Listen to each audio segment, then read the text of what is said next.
Classic American muscle cars are known for their aggressive looks and powerful presence. But in the 1970s, rising emissions regulations, fuel crises, and insurance costs took a toll. Many models kept their bold styling but lost the performance that made them legends. Here are 10 muscle cars that looked fast but couldn't deliver.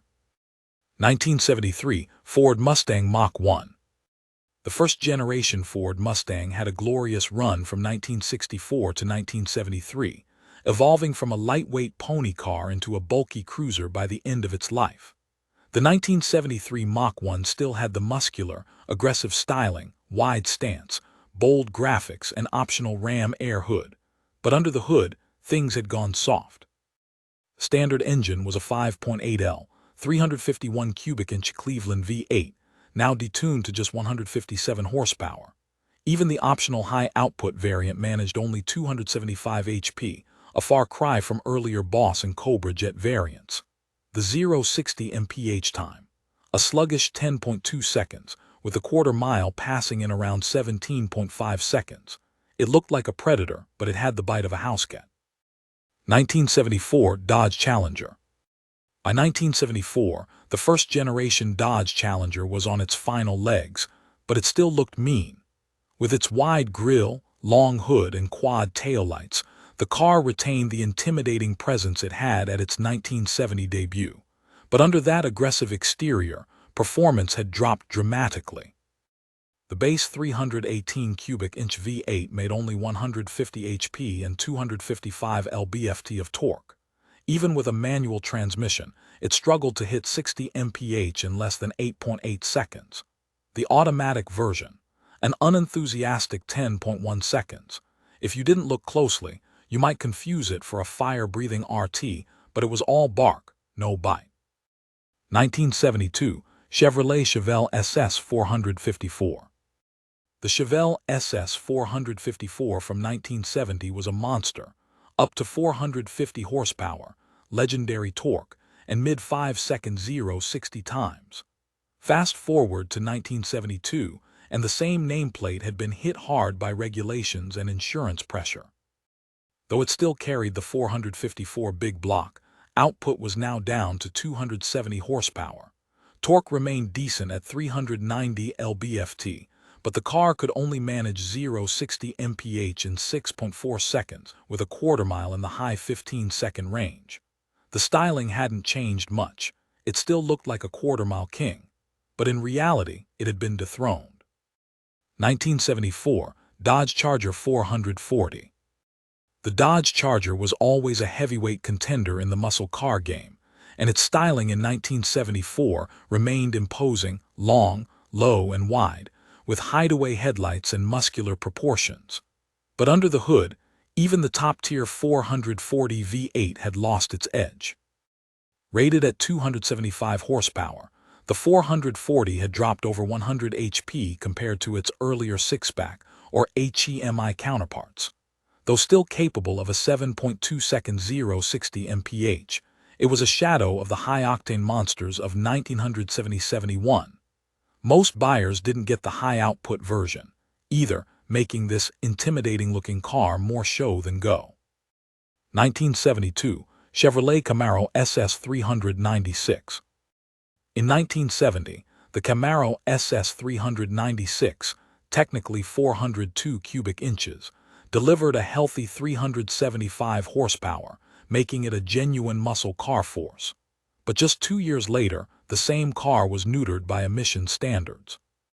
For 1972, the SS 396 produced just 240 HP and 345 lb-ft of torque.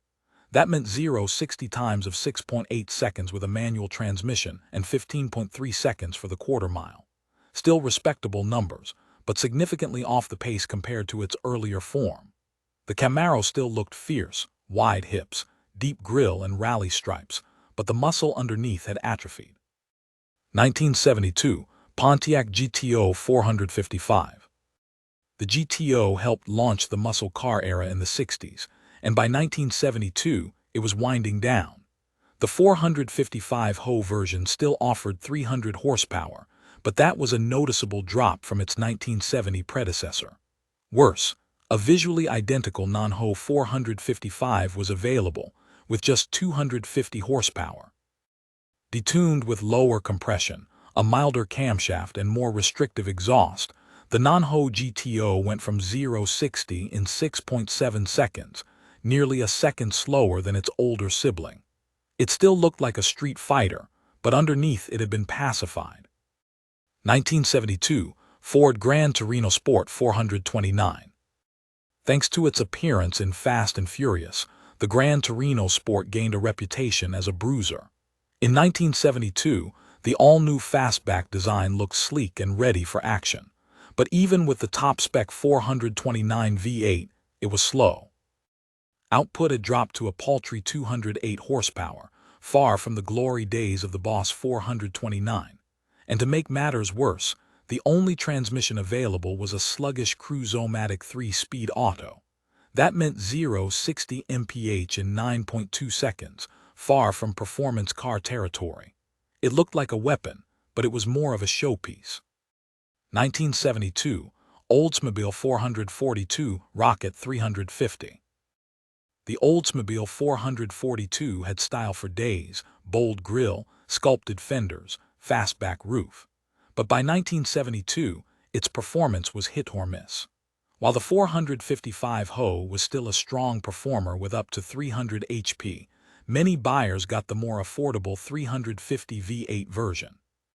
The base 350 made just 160-200 horsepower, depending on configuration. With a 3-speed auto, the 0-60 sprint took up to 10 seconds, and the quarter-mile ran in 17.4 seconds. From a distance, you might think this was a serious drag machine. In reality, it was more cruiser than bruiser. 1973 Chevrolet Corvette Stingray 454. Corvettes are meant to be fast, and with a 454 big block, you'd expect the 1973 Stingray to haul. But by this year, the L48 and LS4 variants were heavily detuned, dropping from 425 HP in 1970 to just 275 HP in 1973. Despite this, the Vette was still relatively quick, 0-60 in 6.3 seconds with a 4-speed manual, but it no longer stood head and shoulders above the rest. Many enthusiasts remember this as the last year of the chrome bumper C3s, which added to the illusion of performance. It looked like a powerhouse, but it had lost its punch. 1982 Buick Grand National. This one's a curveball. The 1982 Buick Grand National had a menacing blacked-out look that screamed performance, but under the hood, it was all smoke and no fire. The first Grand National came with a 3.8L naturally aspirated V6 making just 110 horsepower and 190 lb-ft of torque.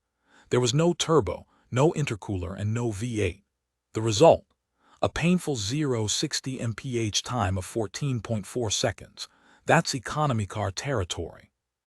It was a bold styling exercise meant to attract younger buyers, and in time, the turbocharged GNX would redeem the name.